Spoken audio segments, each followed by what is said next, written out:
A few glanced over their shoulders at the mad dog, who stood 15 feet away, alone, as always, pushing his books onto the top shelf of his locker.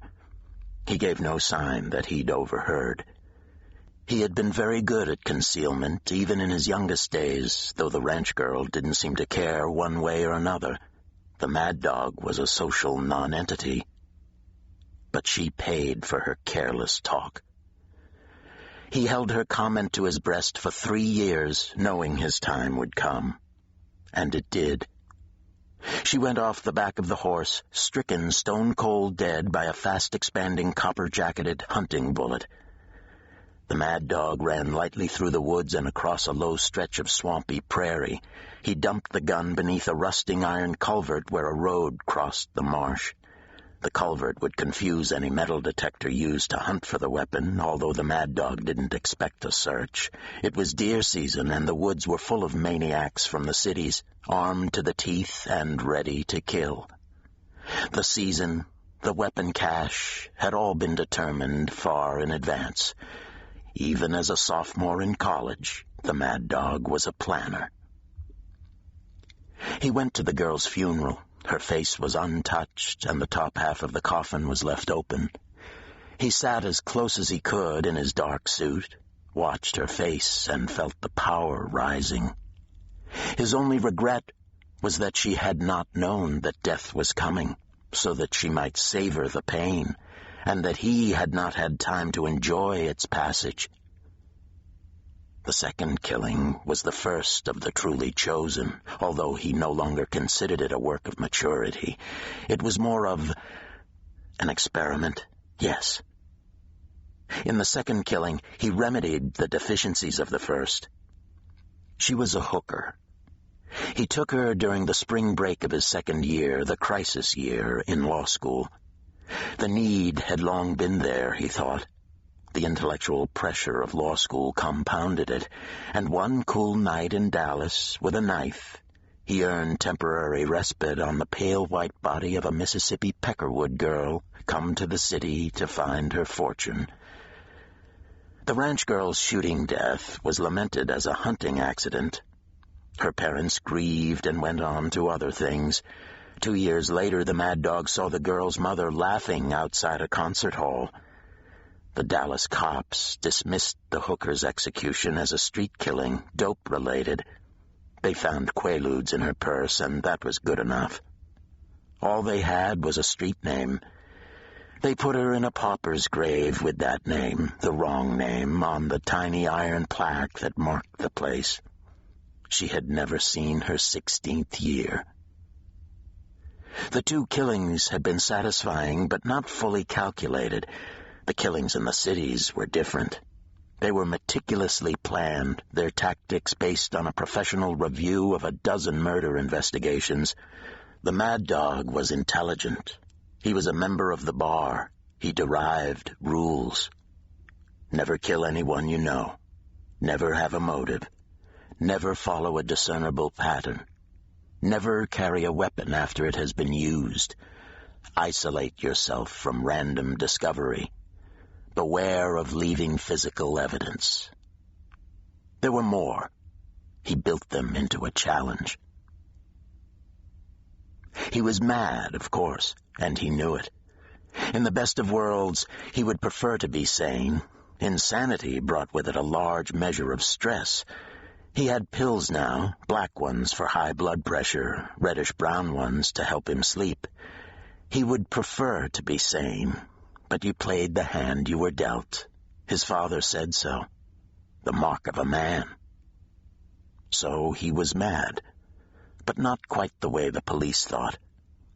He bound and gagged the women and raped them. The police considered him a sex freak, a cold freak. He took his time about the killings and the rapes.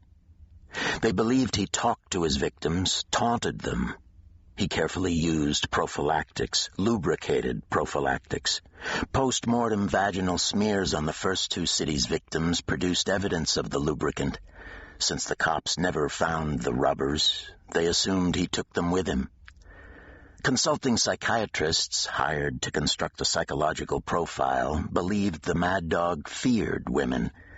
Possibly the result of a youthful life with a dominant mother, they said, a mother alternately tyrannical and loving with sexual overtones. Possibly the mad dog was afraid of AIDS, and possibly, they talked of endless possibilities, he was essentially homosexual. Possibly, they said, he might do something with the semen he saved in the prophylactics. When the shrinks said that, the cops looked at each other. Do something? Do what? Make snow cones? What? The psychiatrists were wrong about all of it. He did not taunt his victims. He comforted them, helped them to participate. He didn't use the rubbers primarily to protect himself from disease, but to protect himself from the police. Semen is evidence, carefully collected, examined, and typed by medical investigators. The mad dog knew of a case where a woman was attacked, raped, and killed by one of two panhandlers. Each man accused the other. A semen typing was pivotal in isolating the killer. The mad dog didn't save the rubbers. He didn't do something with them. He flushed them with their evidentiary load down his victims' toilets. Nor was his mother a tyrant. She had been a small, unhappy, dark-haired woman who wore calico dresses and wide-brimmed straw hats in the summertime. She died when he was in junior high school. He could barely remember her face, though once, when he was idly going through family boxes, he came across a stack of letters addressed to his father and tied with a ribbon. Without knowing quite why, he sniffed the envelopes and was overwhelmed by the faint, lingering scent of her, a scent like old wild rose petals and the memories of Easter lilacs. But she was nothing. She never contributed. Won nothing, did nothing. She was a drag on his father. His father and his fascinating games, and she was a drag on them. He remembered his father shouting at her once, I'm working, and you will stay out of this room when I am working. I have to concentrate, and I cannot do it if you come in here and whine. The fascinating games played in courts and jailhouses. The mad dog was not homosexual. He was attracted only to women.